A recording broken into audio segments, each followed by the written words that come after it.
Good morning, everybody, and thank you so much for spending your morning with us. My name is Lilia McEnany, and I am an assistant curator at the Museum of Indian Arts and Culture. And as you all know, we are here today to chat with Taryn Laskin.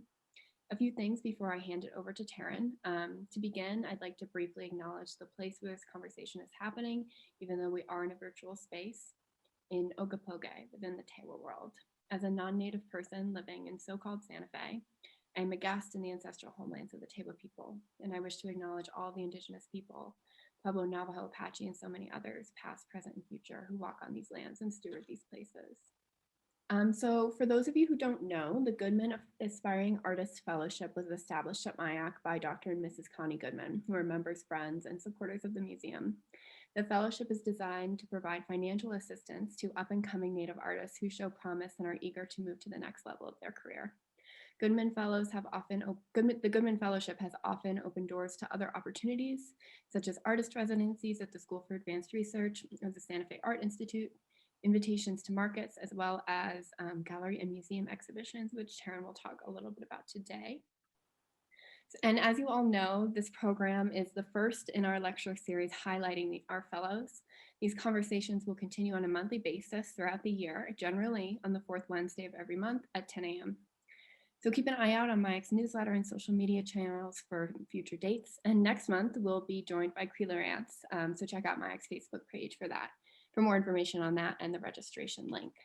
So with that, I will hand it over to Taryn. And like I said, he has a presentation for us. And then towards the end, we will take questions. Thanks, Taryn. Great. I'm going to share my screen. Okay. Okinik Wax.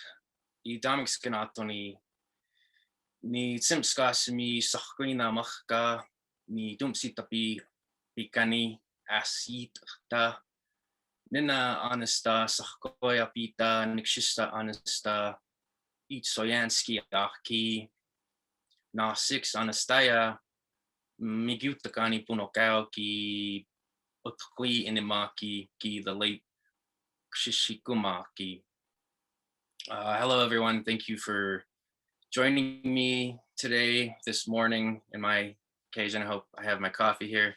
I'm happy to start off the Engaging the Future conversations with Goodman Fellowship artists. As the first artist to start off the conversation, my name is Taryn Laskin. My Blackfoot name is Sakkwin Amachka, which means last gun. It was my great-great-grandfather, Richard Kipps, one of his Blackfoot names, and was transferred to me when I was a young boy at one of our bundle openings held at the Pagan Institute in Browning. I am from the Piikani Nation, also known as the Blackfeet Tribe of Montana. We are members of the Siksikaitsitapiwa Blackfoot Confederacy, which includes Piikani, Kainai, and Siksika First Nations of Alberta, Canada. Collectively, we're known as the Blackfoot Confederacy, or Nitsitapi, which means real people. And the reason there's a Piikani in Canada and a Piikani for my tribe in Montana is we were split in half by the Medicine Line, the US-Canadian border. So it virtually, cut us off from each other in a sense. And so you'll hear people refer to my tribe as Amskampi Piikani, South Piikani, and then Apatsi Piikani or North Piikani in Canada. And I also introduced my parents. My father is Terrence Gardapi Laskin, also known as Last Eagle. My mom is Carlene Rides at the Door, also known as Sings Underwater. My grandparents are Dean Sr. and Geraldine Oscar, also known as Red-Headed Elk and Yellow Hawk Woman. And then my late grandmother, Thelma Rides at the Door, also known as Thunder Woman, who I feel are, as a Piikani person, is important to introduce them as well. And I'm from Browning, Montana, originally born and raised there, but I now reside in Santa Fe, New Mexico. And so, as Lillian had mentioned about the focus of this talk today, I am one of the 2016 MIAC Goodman Aspiring Artist Fellows. The other fellow was Cree Lawrence. And just briefly, really quick, this fellowship was the first Indigenous artist fellowship I ever received. And it was the same year I graduated from the Institute of American Indian Arts. And when I received the fellowship, at the time there was a complimentary booth space at the Native Treasures Art Market. So I consider that one of my first serious markets and Indigenous art markets that I attended, and I continue to attend since then as well. And then the financial assistance that came with this fellowship as an emerging artist was hugely beneficial to me starting out, just graduating, and being able to purchase much needed artist equipment, studio equipment, a laptop, and stuff that I continue to use to this day. And so I'm really thankful for uh, having received this award back in 2016, and for MIAC's support as well, and the Goodmans for their support. And so the focus of my presentation today is I really wanted to talk with you all what it was like being an artist during the pandemic for me personally. These first three bullets were sort of the highlights of last year for me. I had two solo shows that um, thankfully did not get canceled or postponed.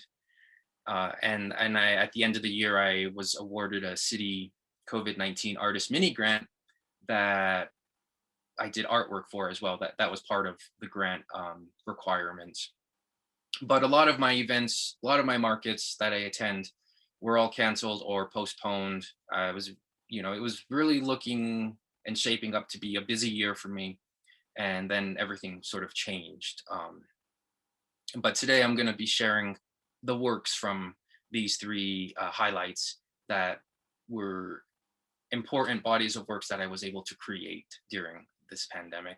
And then these other ones that I think are important to note as well that happened, either happenings or events. Of course, the virtual markets was something else that was offered during the pandemic for all artists. I participated in the 2020 SWAIA virtual one, the II Winter Market, and then this year the 2021 Herd. And also this coming weekend I'll be in the Native Treasures virtual market as well. I was awarded the 2020 First Peoples Fund Fellowship. We weren't able to convene because of the pandemic, so it was a little different for my cohort of fellows. I believe there were at least 10 of us. I'm pretty sure there was 10 fellows. And our fellowships were geared towards certain projects. And what was nice about this fellowship is they let us change it due to the pandemic. And in case we needed, maybe we didn't need this studio equipment, maybe we needed to pay rent or get food or pay utilities. And so I definitely used my funds for those types of emergency type of situations. And it was really nice that the First Peoples Fund opened it up like that for us. Filling out artist relief funds and grants became a huge part of the year. Increased online presence, definitely I was online more, sharing more, trying to just promote my inventory, and ultimately led to shipping. And so shipping was a whole other thing that I learned to work with, and shipping prints and works on paper, and then eventually framed works. It was a learning process for sure. And then my art practice shifted from printmaking to ledger drawing during this pandemic, and which I'll be discussing in my presentation here. So my first solo show last year was at Echoe Mano, which is on a gallery on Upper Canyon Road here in Santa Fe, New Mexico. And I chose, so there's a few layers behind this work, definitely. One thing is being Piikani and being from the Siksikaate Sitapiwa, the Blackfoot Confederacy. Our stories are all connected. We have the same language, we have similar origin stories, and societies and bundles, all of that is interconnected with us. And so my large part of my art practice is continually researching, looking into written material, documented material, and most recently language courses, and sort of working on language revitalization, to all of that is coming in and is a huge component to my work. On top of that, there's color. There's a lot of color play in this, definitely, in this body of work. And these are all screen prints on paper bags. So definitely the material was another aspect of this work. And then technique of screen printing. So I was able to begin working with these gradation poles, or rainbow poles, as they're called as well. Um, Playing with color, playing with these darker colors and really bright colors, and working with these different types of blends, and switching the direction. So those were different layers behind this work. But the main inspiration, I would say, is our spumito peaks, our sky beings, the stories behind them, and thinking about, the sun, Natusi, Kukumikisum, the moon, Ipisuas, morning star, who, from my understanding, is represented by Venus, and then Scarface, or mistaken for morning star, represented by Jupiter, and it varies across the Confederacy. With I've heard other planet representations for those people, but that's the Blackfoot side of it. And then I'm also thinking about astronomy and our solar system and our place in the cosmos. And Blackfoot people were really in tune with the stars, and we had these human star interactions and relationships, and I'm very much interested in incorporating that in my work to continue on some of those stories. And I have a handful that I've pulled that I'm going to share individually. So this one is titled "The Above Beings Offer." It's a 4-color serigraph, and it's an edition of 12, which in printmaking, I really enjoy working with editions and being able to create multiple originals of these works, hand pulled each one, and then signed, numbered, entitled. And for this, I really thought of, again, the sun and moon are husband and wife, and their child is morning star, and then there's us, earth, human beings, or Ksakkum or Ksakkumitapi is earth, and then Ksakkumitapiks is earth beings for us. And these are all concentric discs, and they're all sort of looking at us, earth, as we're in the center there. And they're the cosmos and the universe, there's so much that it offers, and it gives us life, as one elder I learned from and told us in one of my classes. And I really appreciate that, and I think that is so true. And this piece was created before that, but it makes me think of what that elder had said. And so this, I think, is them offering us something, and focusing on us, and thinking of us highly as well. Again, playing with those discs, and shifting their direction, giving it more weight to one side. And I used the same large disc for all of these. I think it's a very nice size and visual weight within the paper bags.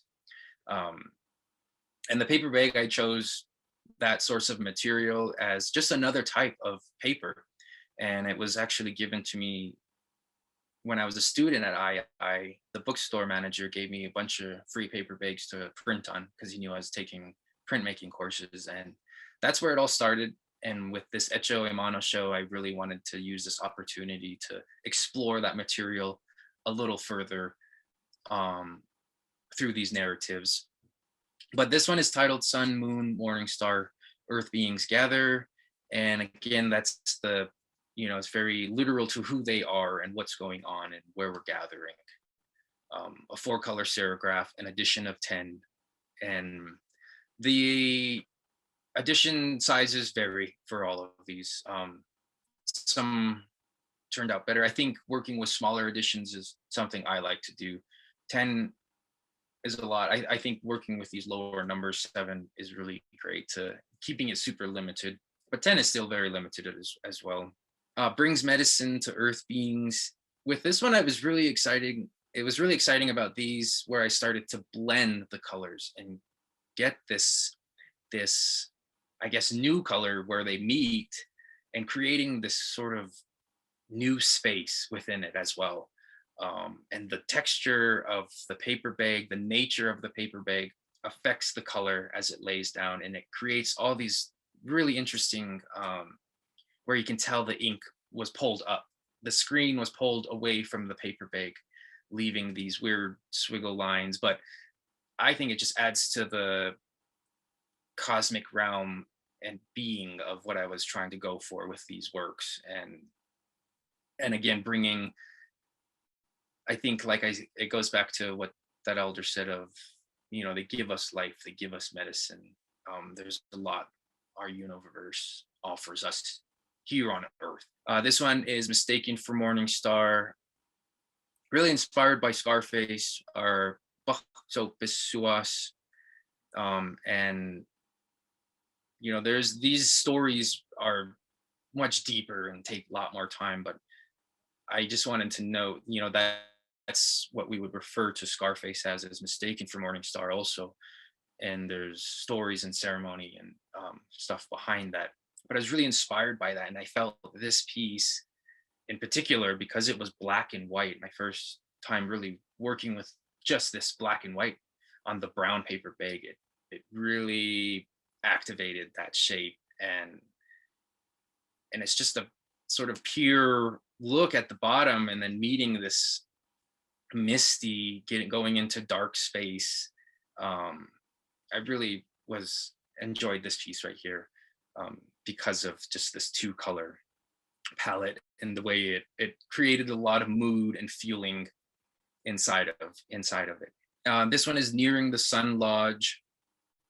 When I think of my titles, I was just talking to my partner about this, and she was asking, like, how do you even come up with these titles? And I, after thinking about it, it's definitely, I just sit with the work after they're finished and stare at them and write things down that come to mind and think about the research I've been doing and what I've been reading, and just all this stuff that I let sort of come out, flow out, and whatever keywords come to mind, I'll write them down.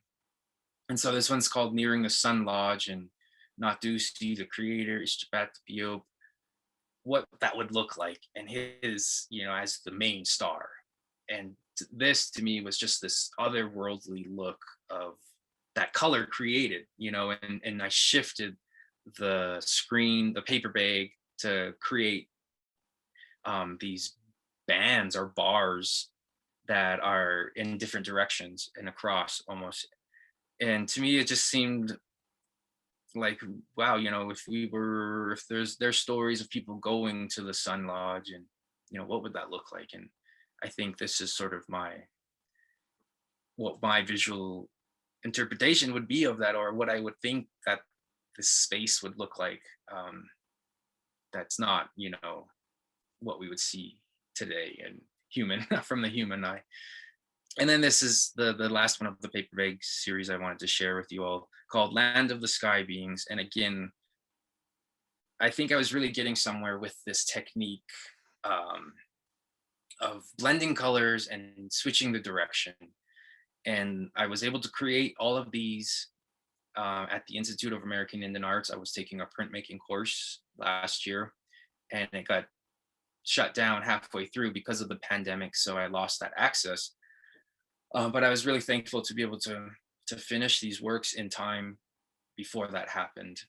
And as a printmaker, I already knew I utilized print shops heavily, that are not at my own studio space because of space limitation. So once that ended, I was really cut off from printmaking. I mean, I can do stuff here at my place, but I just have not felt ready to fully set up for that. And so this was the last time I did any screen printing, which was beginning of March was the last ones I finished. And then I had them in the show, which was really great to have this nice 10 works, a nice body of work, consistent body of work that I felt very proud of. But yeah, I plan to get back to printmaking eventually.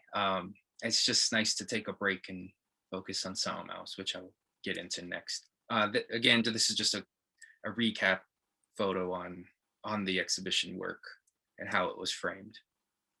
The second show, so that Echo e Mano was in late spring, in the springtime, and then this show, Color Play, was started in August 1st.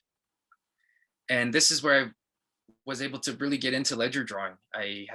Was gifted, well, I was given paper for which I'm doing a trade, and this is some of the paper from that trade. And I took this opportunity to really finally explore this medium. My father, Terrence, he's a ledger artist and he does painting as well, but he's really well known for his ledger art drawings. And so it's great to finally sort of explore this coming from, Pekani perspective and the history of ledger drawing and it being narrative. And my work is already narrative, so I felt like it fit very well. But one thing I took from printmaking to ledger is multiples, and I really enjoy working with multiples. So with ledger drawing, I was able to do that with color schemes, continue to create these original works of art, but in different color schemes that create an entirely different feel and mood. And part of this, I also did a wall painting. This is my third mural I did at MOCNA. Sorry, I don't even think I mentioned that. This is at the II Museum of Contemporary Native Arts store gallery, the Lord Kiva New Gallery. So this isn't even part of the main museum. This is the store, and they do their own thing. They do work with their own artists and exhibit however they want. And I really enjoy working with them. But I had done two murals prior to this one in the sculpture garden, and then one on this same wall with my first solo show here. And then this is my second solo show here. And this one was more, this mural wall painting was more to just complement the following works. And quickly to mention the Echo show, Paper Bags show, that was my second solo show with Frank at Echo e Mano as well. So I'm thankful for both art spaces to work with me. And it was really cool because we used big font on this. That was something different. The title I thought was really modern and contemporary with this antique ledger paper, and then my very contemporary, futuristic, but ancient symbols. It was just a very nice mix. So this piece right here is titled Timeless Medicine. All I am using for my works is ink and colored pencil, and this paper is dated 1934, so that's why I have circa 1934. They're all sort of dated different, so I kind of like to include that date if it's there, and if it's not there, and if there's a date on a different paper, I'll still include part of that information just so we can have somewhat of a date on the paper. This is from Miles City, Custer County, state of Montana. And so it's really interesting to use paper from my own state of Montana and to look at this handwriting.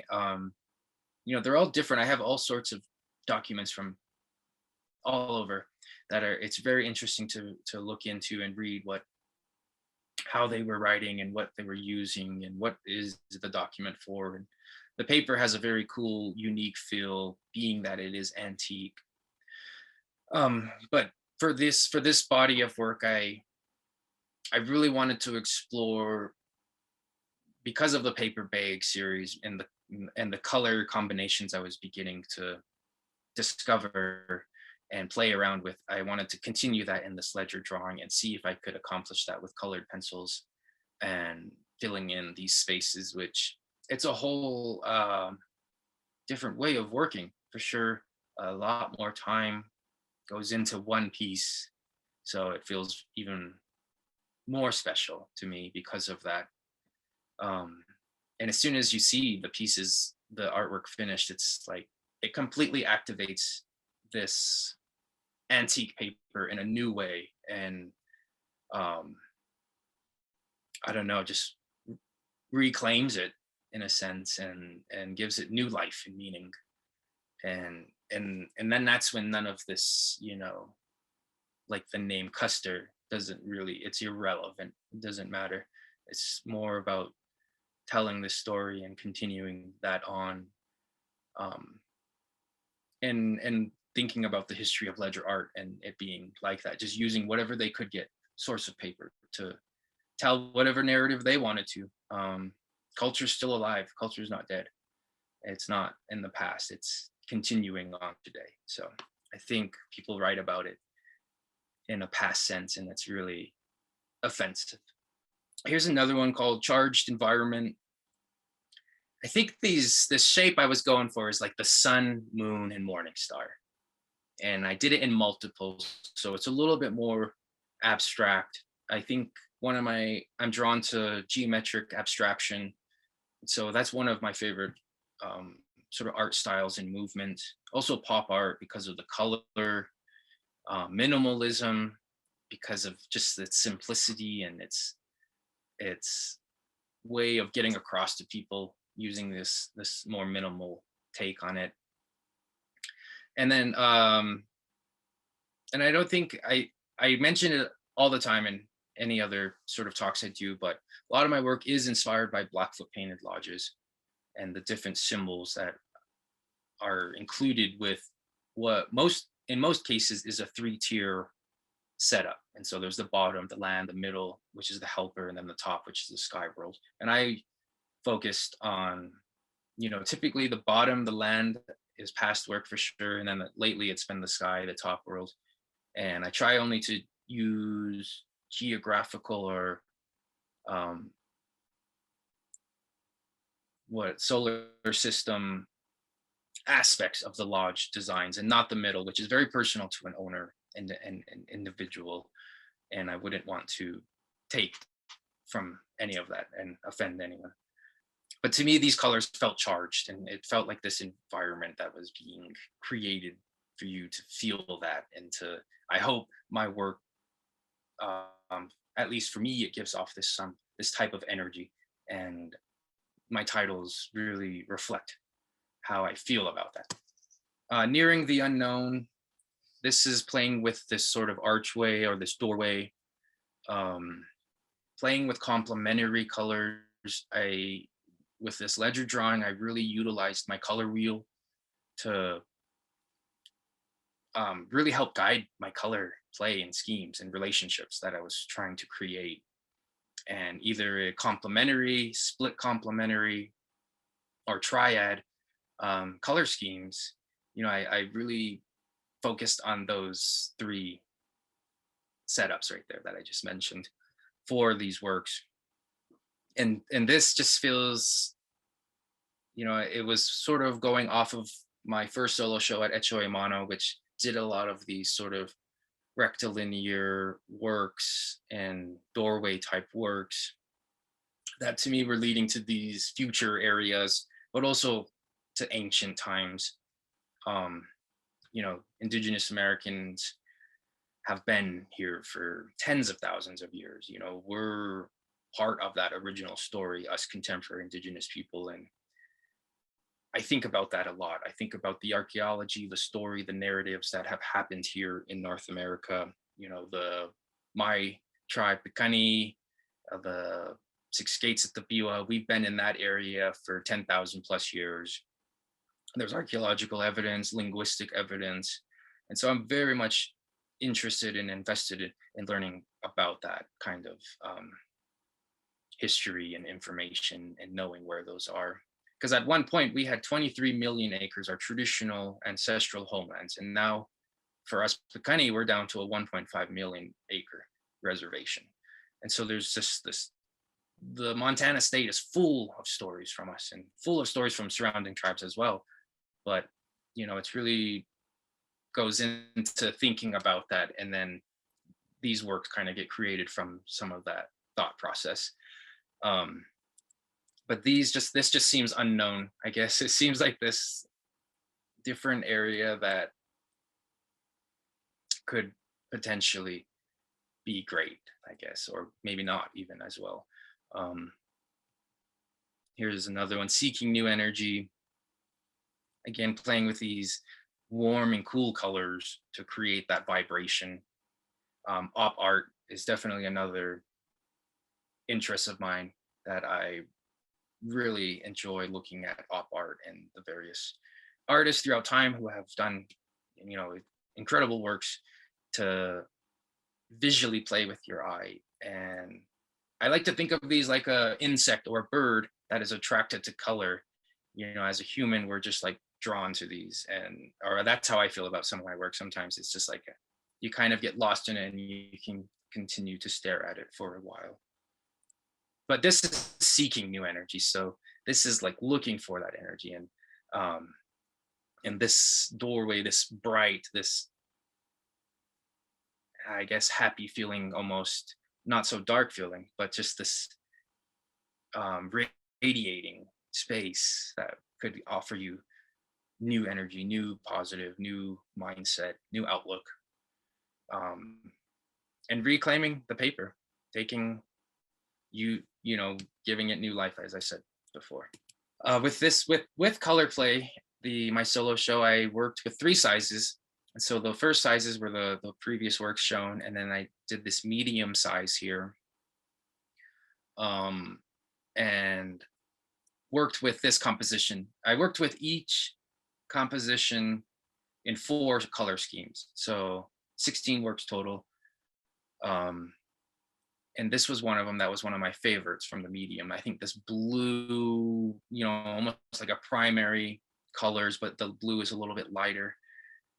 That is like this ancient colors, I think. We were known for primary colors, and but they feel very new at the same time. It's a sun moon, he's sort of radiating with these rings and offering us medicine as well. So, and I think I hope these works are like that. I mean, that's how after reflecting on this work recently, I think of it like that. And then this was the smallest size I worked with. This one's called Ancient Residue, and thinking again about the future, what that would look like, what our artwork would look like if it survived that long, like petroglyphs and pictographs and geoglyphs, land art, are still visible today. But for me, as a contemporary Picani person, hundreds of years from now, will any of this even survive? Will there be a record of what of us? But this was like an ancient residue. This is something that is like that archway, the doorway again, like compressed and almost like a brick of this something from the past. It would be, I think, there's somewhat the color play is for sure really activates it, and these 2 colors I think were one of my favorite color schemes that came out of this show. And this paper is from 1896. um Statement of account, a lot of calligraphy or cursive, I guess, and it's paid, so it's interesting to see the information that's underneath it, that shows through with certain colors, lighter colors. And so this is the gallery space there, some more of the works, and I really enjoyed this show and working with this ledger art, and to be able to sort of get me into it. I had the paper for a few years, and for years actually, and just never took that step into doing it. So I know my dad was really excited once I started to work with ledger paper and exploring that medium. And you can do it from home, so that's why I shifted into this, because it's so easily done anywhere and accessible, as long as you have the paper. And then exploring colored pencils was a lot of fun. I mean, I've collected a lot of them now, and I use Pablo and Faber-Castell, I think they're called. And so they're these higher quality colored pencils, wax type pencils. And so leading into the final part of the 3 highlights that I wanted to bring up today, I received a city grant, and part of it was to create artworks that promoted COVID-19 safe practices. And so what I chose to do was ledger drawings, and I created these masks that eventually became posters, and I added text to them in the open space at the bottom, um, and hung them up around town. That was part of the project, was to put them in areas around Santa Fe, and particularly the south side, which was hit the hardest when we were at our peak, at our worst. Um, and so I want to share that with you guys all today. Here's the second mask.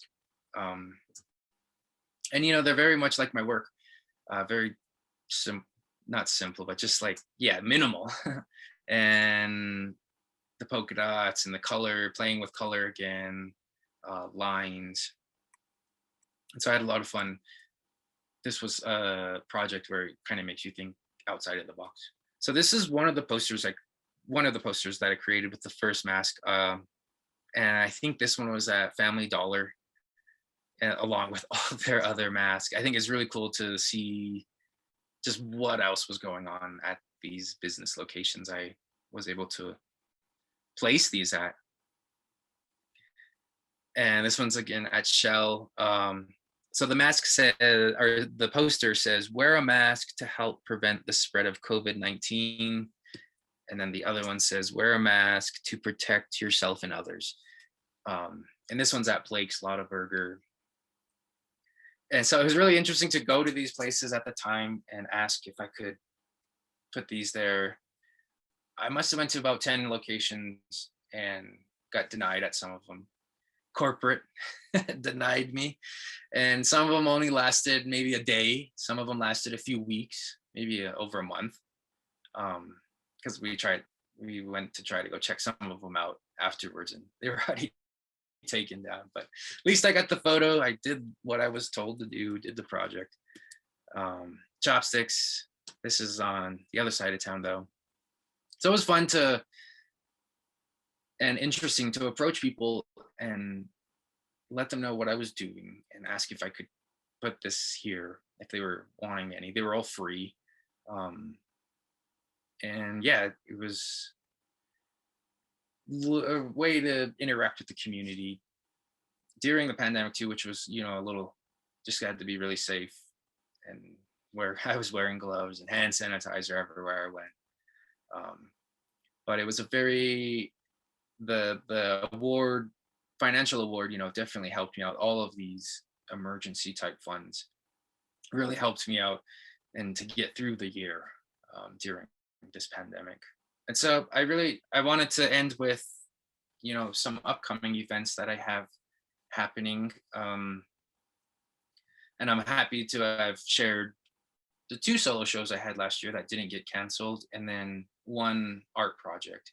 I'm just very thankful that I was able to continue on with those, and that they were successful shows.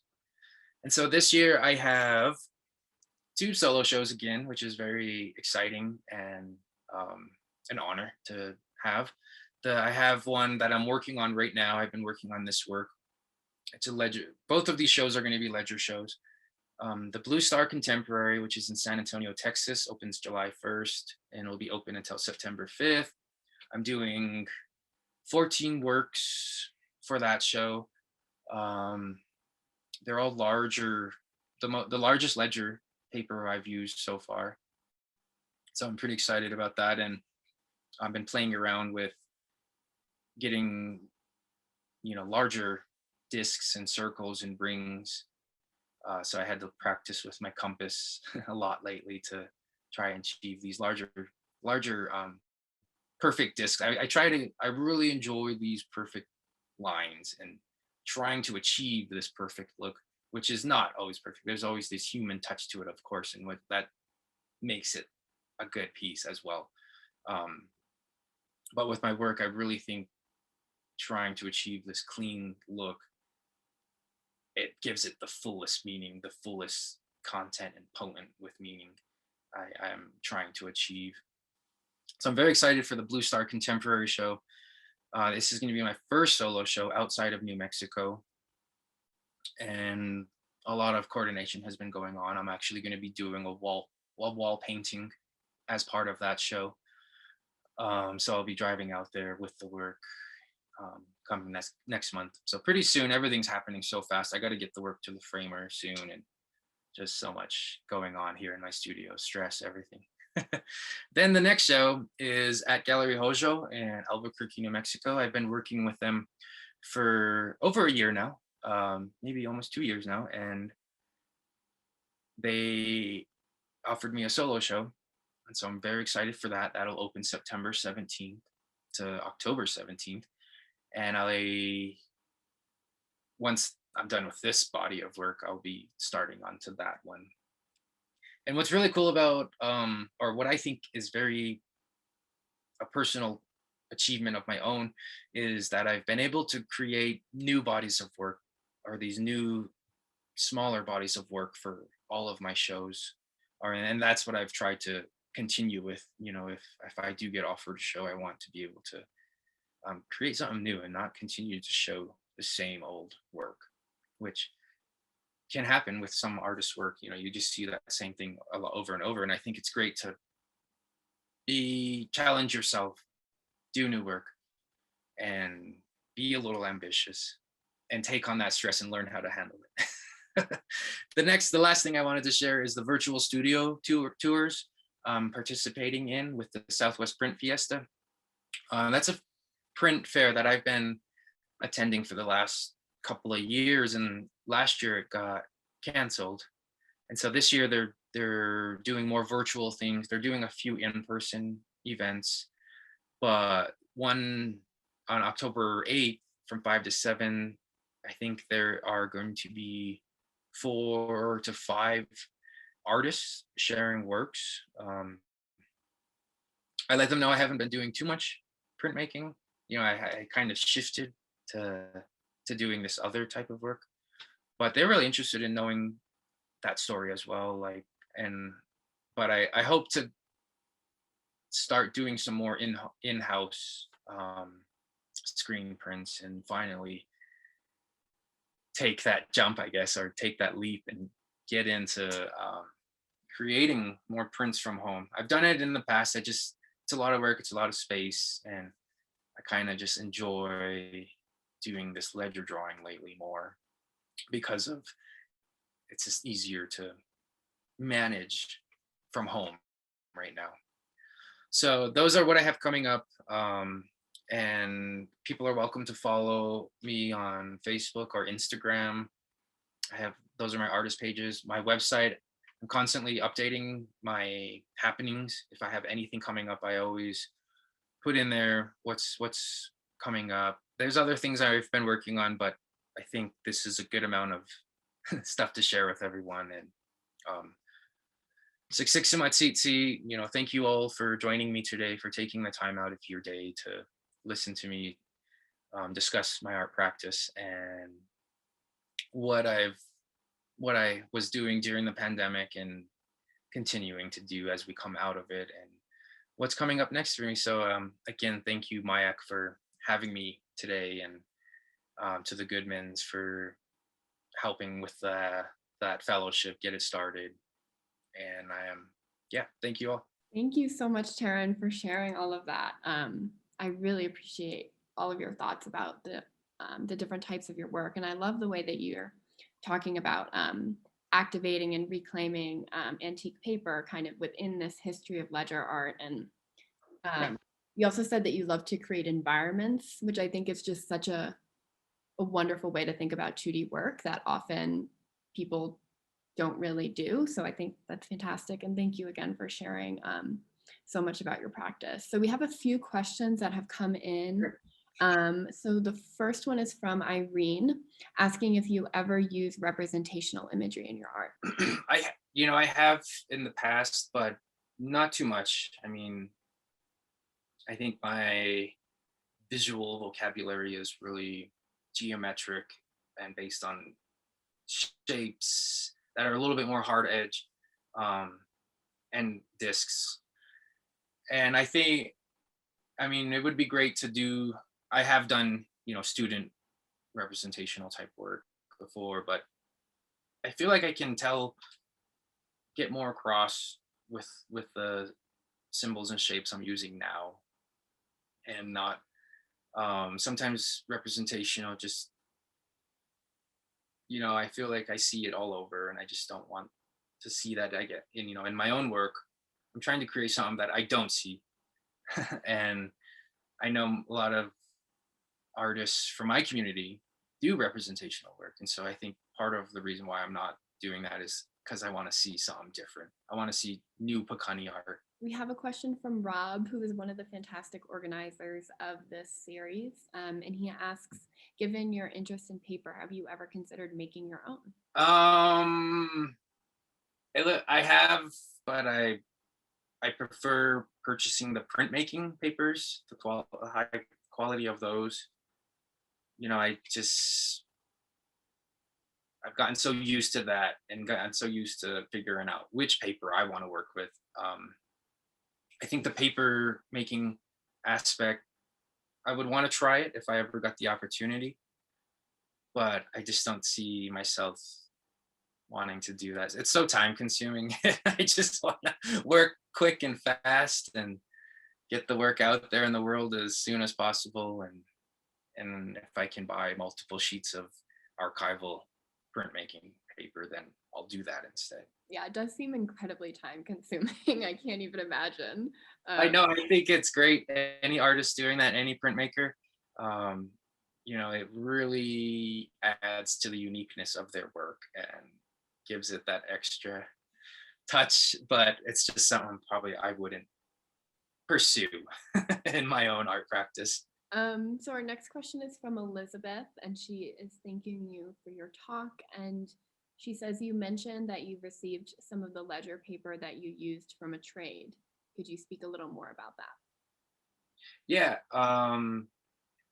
So he's from my community, fellow Pekani citizen, and he's friends with my dad, and he's seen me at Native Treasures actually, and I yeah, he just offered paper to me to try it out, and as long as I do some works for him as well, in exchange for that, and um, but I'm still working on those works, but it's great because I gave him a print as well, so I'm working on that, and that's how it's worked for me in terms of receiving ledger paper is by trading.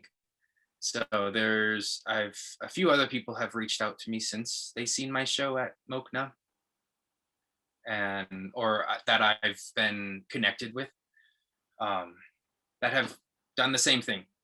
And so I'm still working on all of those, unfortunately, but I need to get them out of the way. But that's how an artist, in my case, is able to attain some of this ledger paper is through trade. And I think that's a great thing about being an artist is we have the advantage of trading with people for things, and it's like the old Indian way too to do things. So, but as the artist, then you have the responsibility of like figure out what to do and get it done and sent out to them. And I feel that my year after the pandemic, after all the winter markets, it really got slow. I had to take a break. I lost a family member, and I just have not been able to really get into some of this work that I need that I've traded for, I guess you could say. And but that's where I've gotten paper. My dad has given me paper as well. He's probably has so much paper anyway, and he has people look for it for him. And but it's always great to know that if someone has it and they're just discarding it, there's someone who would probably want to use it. And that was in my case with some of these people that I've met so far. They're just had additional papers that they thought I would want to use. And so I think that's really great to meet someone later from my exhibition, or just seeing me online, or through doing ledger work now. It's kind of a interesting way of learning about it all and growing and gaining paper. Yeah, and I feel like Santa Fe is kind of the perfect place for that too, right? Yeah, yeah. Yeah. Well, I guess it's a little hard. I mean, I've tried to ask around, and I think because they know, ledger drawing has become really popular lately. And so there's a lot more indigenous artists doing it. And so I think some people know that, caught on, and now they're charging a bunch for it. But if you want to trade, then we could do that. I won't get it to you in 2 weeks, though. Might be a year. No. Cool. So we have another question from Becca, which is actually the same question that I have. So thank you, Becca, for putting this out there. Um, she says, I'm working lately on thinking about the ledgers as paratext for the image printed on them, and I'm wondering how you think about or choose what ledger paper to use with what images. Does what is on the ledger influence your decision? Do some ledgers seem to go with particular images more than others? I think as I've gained more paper over the last couple of years, um, I'm looking, I'm basing everything off of size, and that's how it is for my print. Everything's organized in size, and with my markets, price is organized in size. And so with these ledger drawings, I've been saving these large ones for a special time to use them.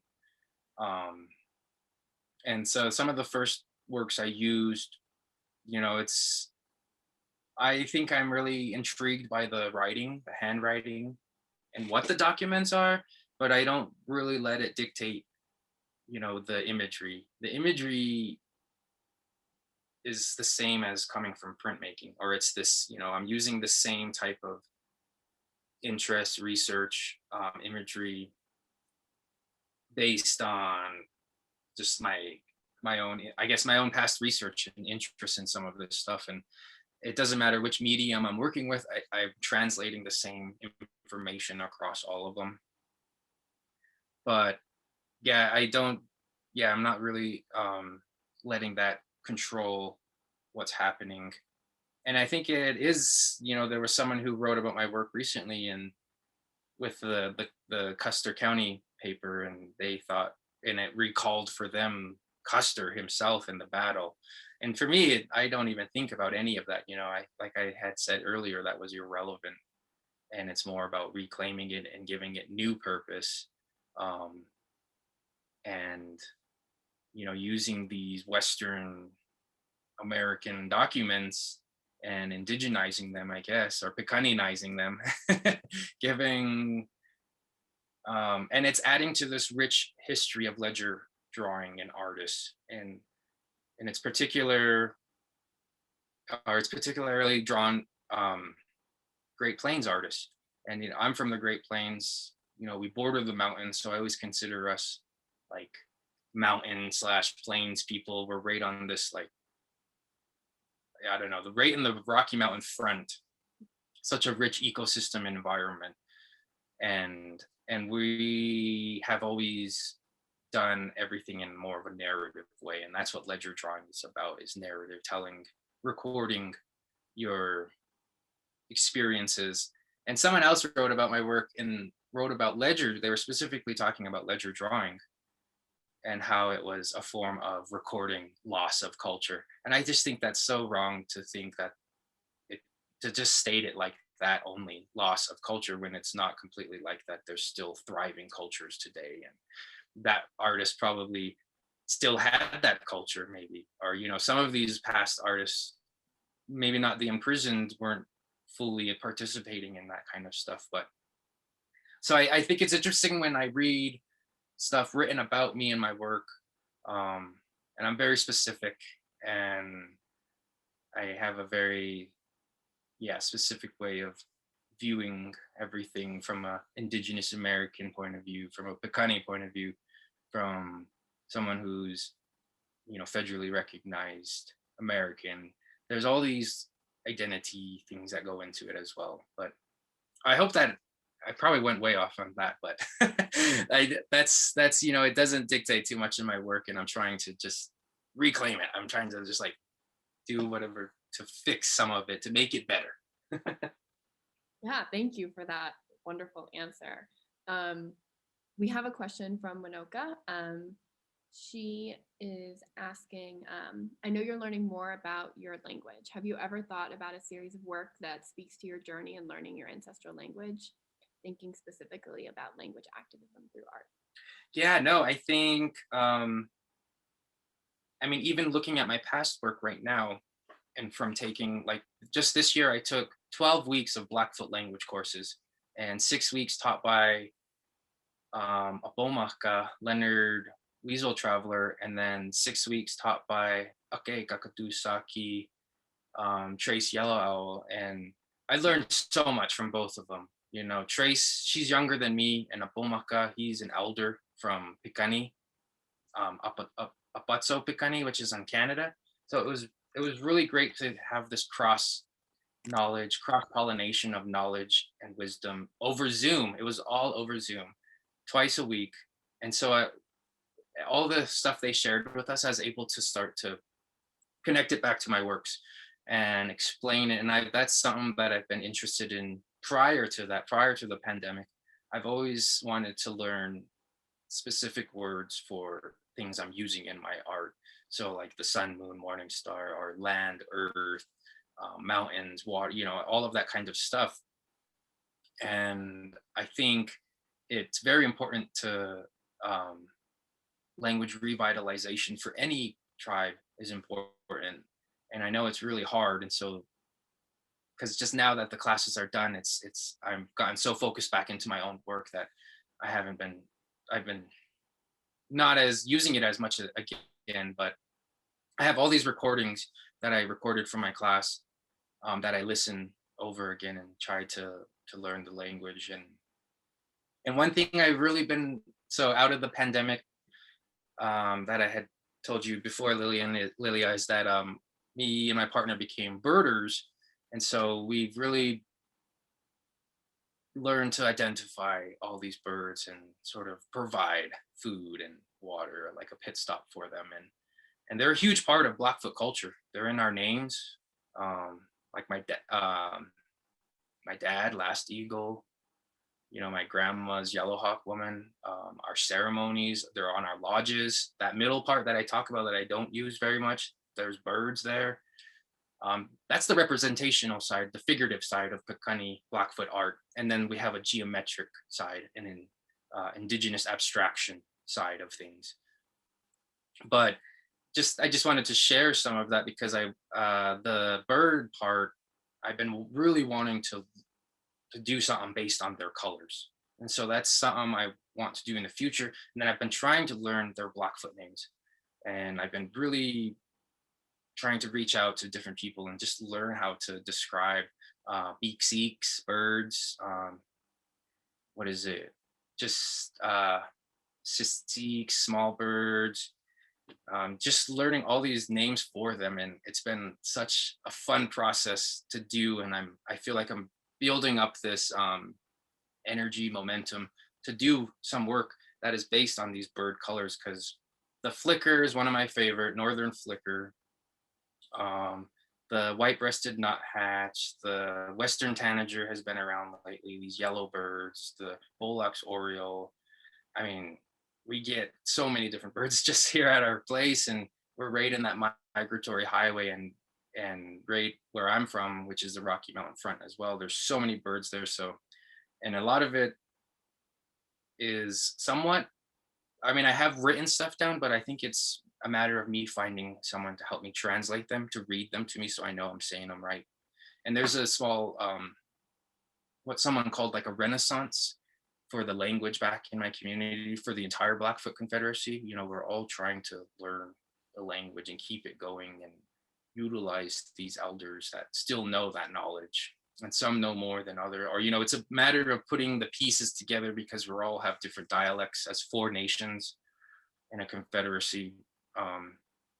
But yes, I want to incorporate it more. I wish I could explain it in a conversation to another Blackfoot elder, Like this is, I mean, I can speak Blackfoot and broken Blackfoot.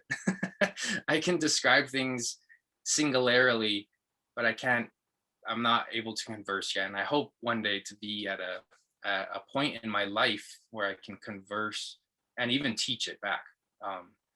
Would be so incredible. Absolutely. I think this is a great place to end it on language and birds. So thank you so much, Taryn, for this really fantastic presentation, and thank you for kicking us off on this Goodman Fellow lecture series. We're just so happy to have you and privileged to be able to share this space with you. So thank you. And thank you everyone Cool. for tuning in. So thank you all again, and I hope you have a great afternoon. Yep. Thank you guys all again for tuning in. And thank you, Mayak, for having me be the first speaker for the fellows. And I hope that program continues on and lasts throughout the years. And I'm glad I could share part of my process and my practice with you all today through Zoom. So thank you. Sik sumat,